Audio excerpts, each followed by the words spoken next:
Assalamualaikum warahmatullahi wabarakatuh. Selamat pagi anak-anak. Bagaimana kabarnya pada pagi hari ini? Ibu harap kalian semua dalam keadaan sehat walafiat ya. Meskipun pembelajaran masih dilakukan secara daring atau online di rumah masing-masing, akan tetapi kalian harus tetap semangat mengikuti kegiatan pembelajaran. Pada hari ini kita akan belajar mata pelajaran pendidikan kewarganegaraan, mata pelajaran bahasa Indonesia, dan juga mata pelajaran akidah akhlak. Sebelum pembelajaran pada pagi hari ini kita mulai, alangkah baiknya untuk kita berdoa terlebih dahulu. Bismillahirrohmanirrohim. Tujuan pembelajaran pada pagi hari ini yang pertama, dengan membaca teks bacaan, kalian dapat menyebutkan contoh sikap yang mencerminkan Bhinneka Tunggal Ika. Yang kedua, dengan mengamati gambar atau teks bacaan, kalian dapat menyebutkan jenis lambang atau simbol lalu lintas dengan benar. Dan yang terakhir, dengan membaca teks bacaan, kalian dapat menerapkan perilaku akhlak terpuji dalam kehidupan sehari-hari. Di sini Ibu juga punya gambar. Ada yang tahu gambar apa sih ini? Ini itu gambar ada gambar keberagaman suku budaya ataupun adat istiadat yang ada di Indonesia. Di situ juga ada gambar burung Garuda. Di gambar ini juga ada tulisan Bhinneka Tunggal Ika. Apa sih Bhinneka Tunggal Ika itu? Bhinneka Tunggal Ika merupakan moto atau semboyan bangsa Indonesia yang tertulis pada lambang negara Indonesia, yaitu Garuda Pancasila.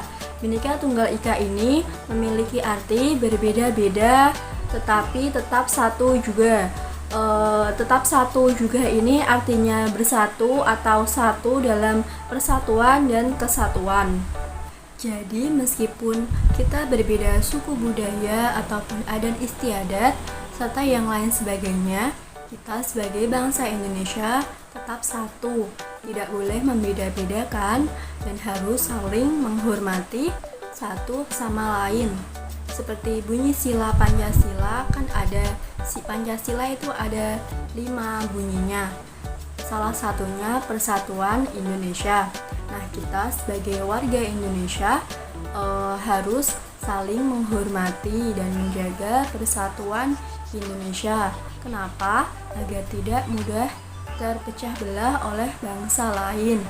Nah, dengan adanya keberagaman suku, budaya, dan lain sebagainya itu yang ada di Indonesia, kita harus merasa bangga jadi salah satu warga negara Indonesia. Di sini Ibu punya sebuah teks bacaan, akan Ibu bacakan, kalian simak baik-baik ya. Mengenal budaya Indonesia. Indonesia negara yang kaya akan budaya. Ada berbagai macam suku dan agama di Indonesia. Masyarakat memiliki kebiasaan dan budaya yang sangat beragam. Bertualang untuk mengenal budaya Indonesia merupakan tanda cinta tanah air. Bertualang untuk mengenal keindahan juga merupakan kegiatan yang menyenangkan. Keragaman budaya dipengaruhi oleh letak wilayah Indonesia. Indonesia negeri yang sangat luas dan kaya. Indonesia yang luas terdiri dari lautan dan daratan. Indonesia juga memiliki pantai dan pegunungan yang sangat indah. Kebiasaan masyarakat di pegunungan berbeda dengan kebiasaan masyarakat di pesisir pantai. Nah, meskipun berbeda-beda bangsa, Indonesia tetap hidup rukun. Semua bekerja sama menjaga Indonesia. Hal ini sesuai dengan semboyan Indonesia, yaitu Bhinneka Tunggal Ika. Semboyan tersebut terdapat pada lambang negara, yaitu Garuda Pancasila. Semboyan tersebut tertulis pada pita yang dicengkram burung Garuda. Keberagamaan harus disyukuri sebagai rahmat dari Tuhan. Menerima dan menghormati perbedaan termasuk sikap yang disukai oleh Tuhan. Nah, seperti yang sudah Ibu jelaskan tadi, isi dari teks bacaan tersebut juga membahas mengenai pentingnya persatuan dan kesatuan Indonesia. Meskipun banyak keberagamaan yang ada di Indonesia seperti suku, budaya, agama, dan lain sebagainya, akan tetapi kita sebagai bangsa Indonesia harus tetap saling menghormati dan menjaga persatuan Indonesia.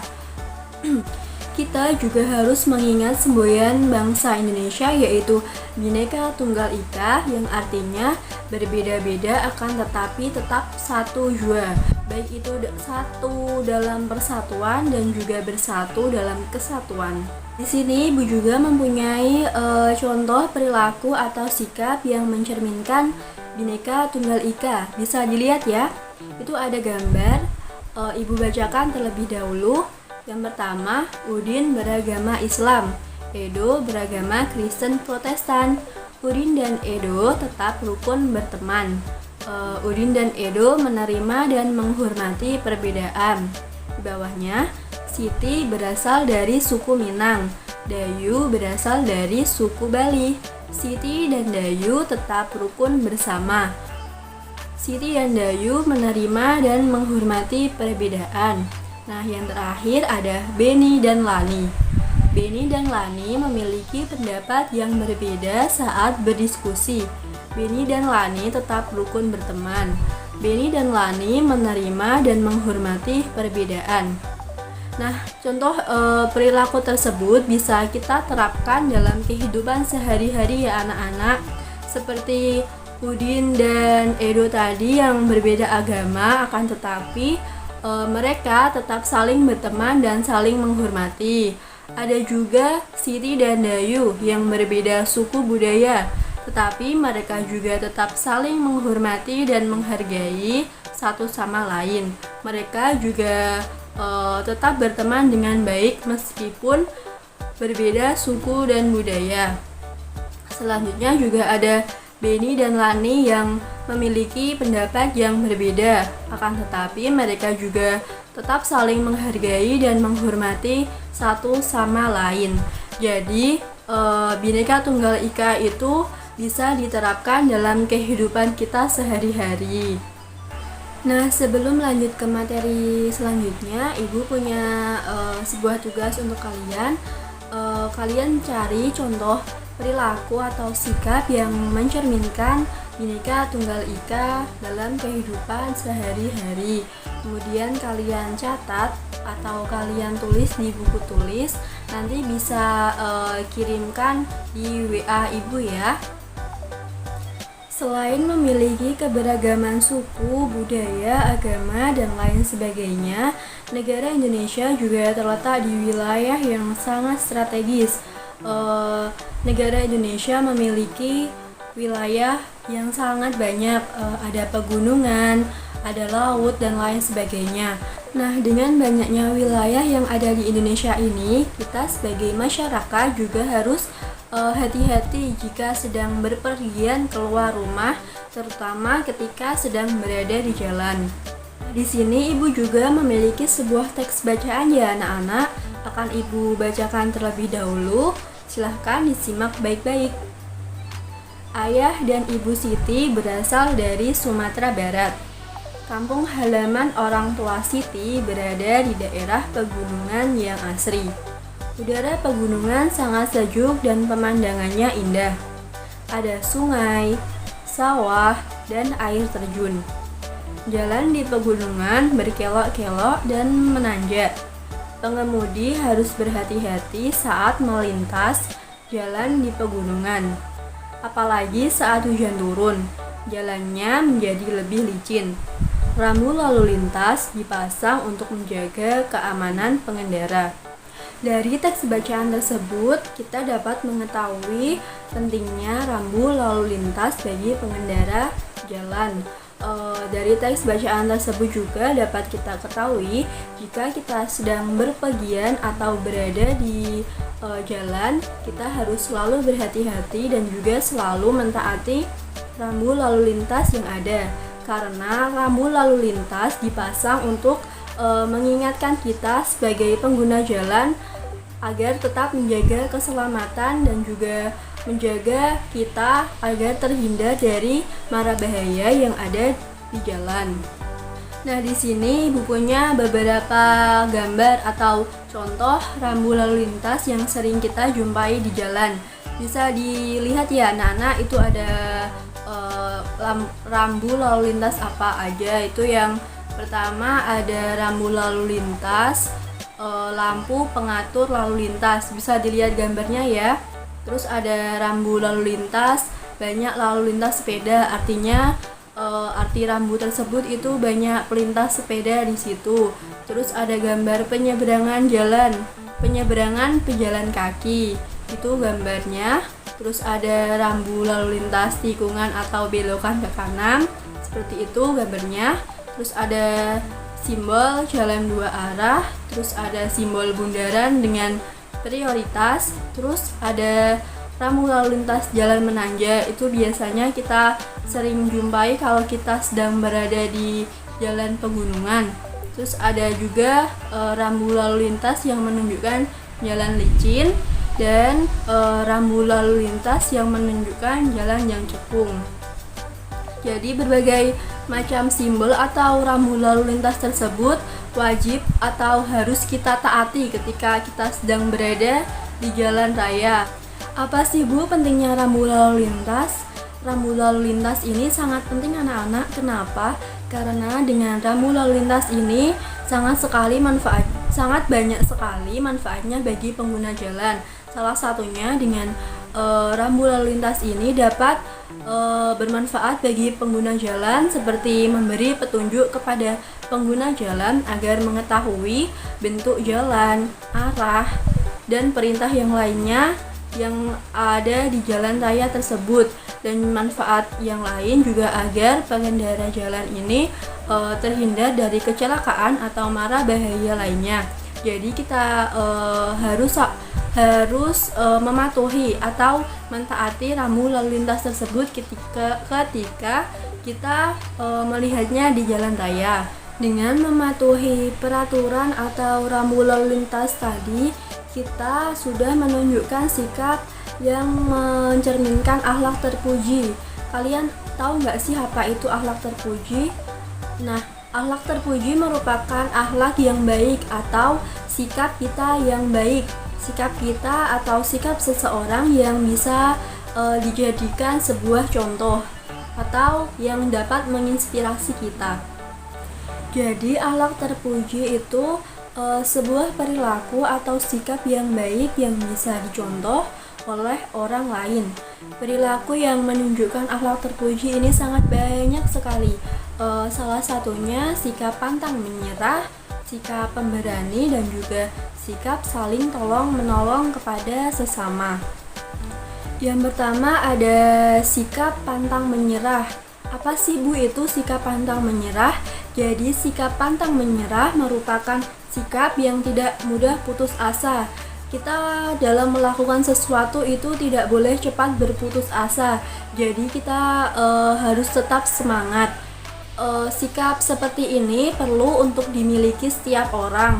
Apalagi di zaman sekarang, persaingan menuju kesuksesan menuntut kita untuk terus berjuang. Jika kita mudah menyerah, maka kesuksesan akan hilang atau sulit untuk didapatkan.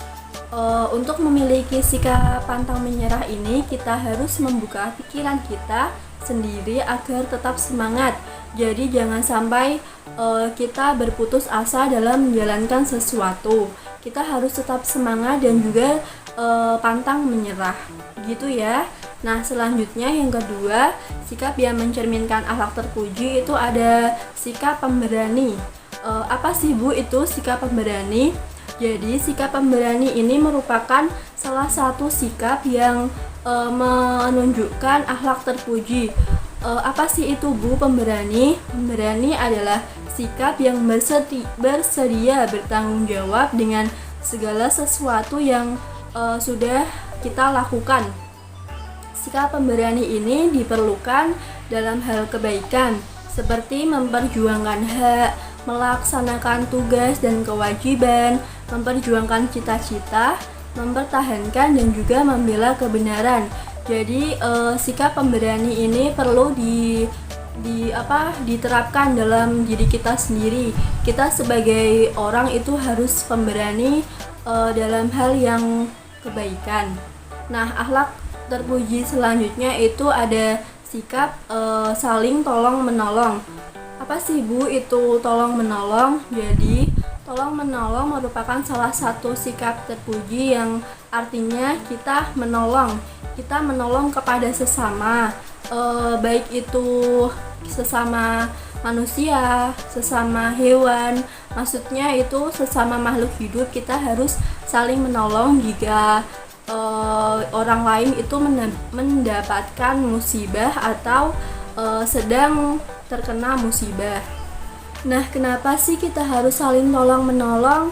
Nah, tolong menolong merupakan hal yang penting. Kenapa? Karena orang yang suka menolong, suatu saat ketika orang tersebut terkena musibah, maka akan ada orang lain juga yang menolong dia ketika sedang terkena musibah atau kesulitan.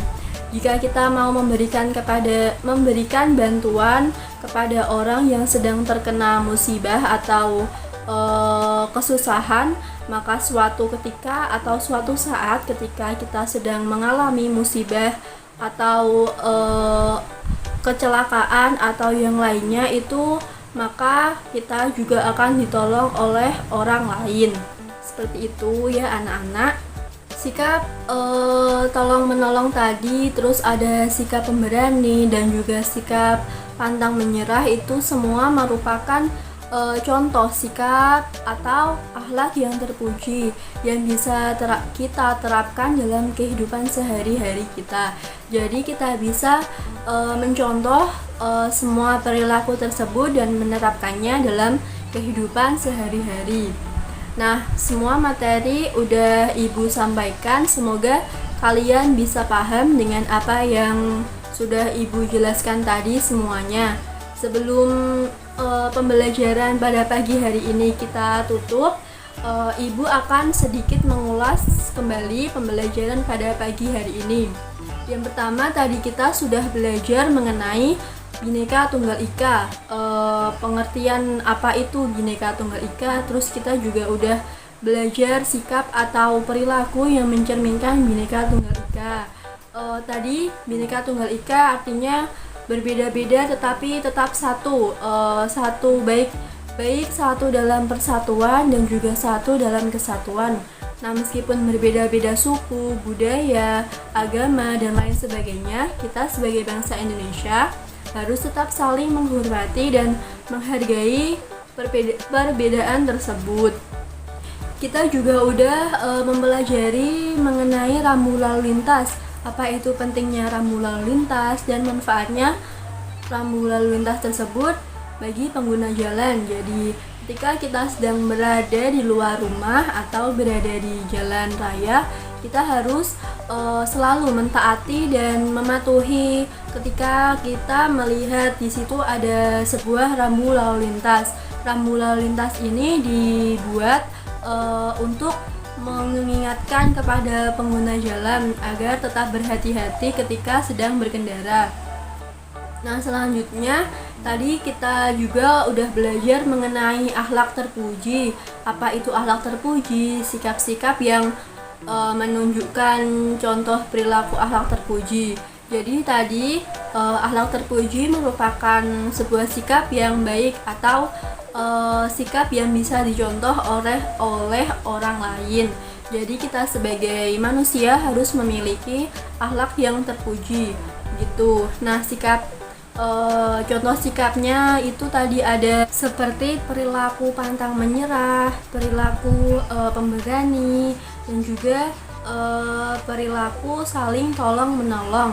Jadi semua perilaku dari akhlak terpuji tersebut bisa kita terapkan dalam kehidupan sehari-hari agar kita menjadi orang yang mempunyai perilaku atau akhlak yang baik.